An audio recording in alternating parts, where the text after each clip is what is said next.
గతంలో నిజామాబాద్ కలెక్టర్లుగా పనిచేసిన ఇద్దరు ఇప్పుడు ఏపీలో ఎమ్మెల్యేలుగా గెలుపొందారు.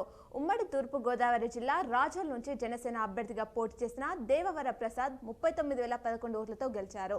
గుంటూరు జిల్లా ప్రత్తిపాడు నుంచి టీడీపీ అభ్యర్థిగా పోటీ చేసిన బి రామాంజనేయులు 41,151 ఓట్ల మెజారిటీతో గెలుపొందారు.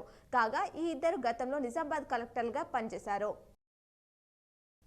గ్రూప్ 1 ప్రిలిమ్స్ పరీక్షను వాయిదా వేయడానికి తెలంగాణ హైకోర్టు నిరాకరించింది. ఈ నెల 9న జరిగే ఈ పరీక్షకు ఇప్పటికే అన్ని ఏర్పాట్లు పూర్తయినందున ఈ దశలో ఇలాంటి నిర్ణయం తీసుకోలేమని పేర్కొంది.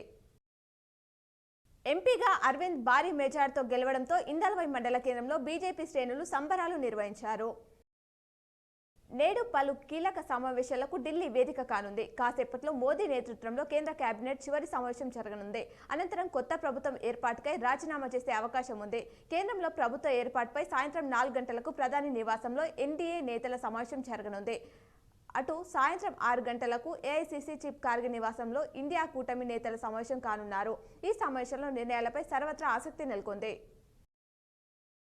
ఉమ్మడి నిజామాబాద్ జిల్లాలో నిన్న కురిసిన భారీ వర్షాలకు నమోదైన వర్షపాతం వివరాలను అధికారులు వెల్లడించారు.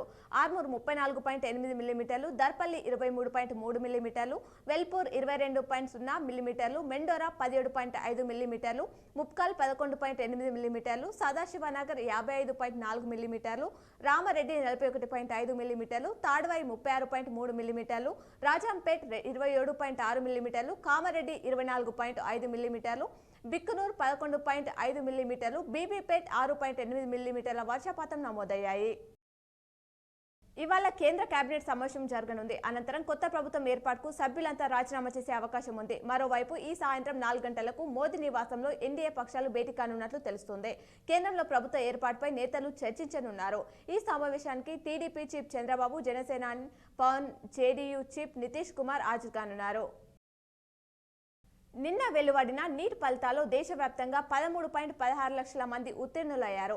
ఏపీ నుంచి 43,858 మంది, తెలంగాణలో 47,371 మంది అర్హత సాధించారు. తెలుగు రాష్ట్రాల నుంచి 5గురు 100లోపు ర్యాంకులో నిలిచారు.